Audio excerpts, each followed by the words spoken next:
Just about all of us have felt over the last few days as Damar Hamlin recovered from cardiac arrest Monday night in Cincinnati. But nowhere near the extent, of course, of those closest to him, his family and his teammates, who received some very welcome news today as Hamlin passed another significant point of his recovery, getting his breathing tube removed. News that Hamlin was able to share with his teammates directly via FaceTime. That we had a treat in store.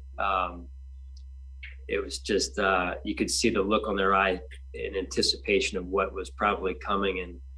And then to get the Zoom, and when he came on the screen, and Tabani, our assistant trainer, has done a phenomenal job out there, helping facilitate that this morning as well. And to see the players' reaction, they stood up right away and clapped for him, and yelled some things to him, and it was a pretty cool exchange for a few seconds there. Yesterday, walk in there at 7 in the morning, and Dr. Knight comes in and is like, "You're not going to believe it."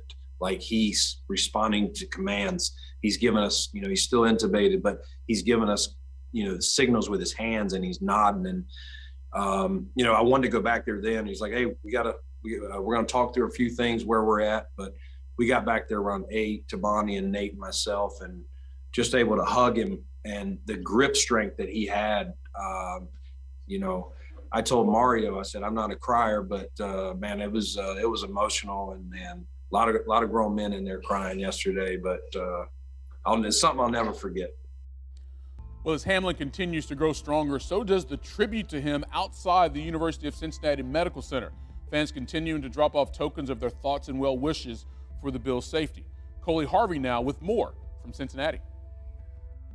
According to outside physicians who have spoken to the last several days, now that Damar Hamlin's breathing tube has been removed, the next step is an evaluation period, one that typically lasts from 12 to 24 hours. During that period, doctors are trying to see just how well he's breathing on his own.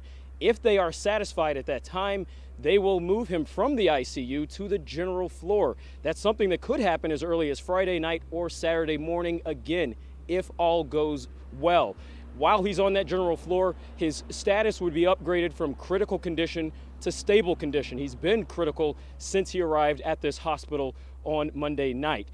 While he's in those rooms, he will be evaluated further. The testing will go on in order for the doctors to try to determine just what caused this cardiac arrest event.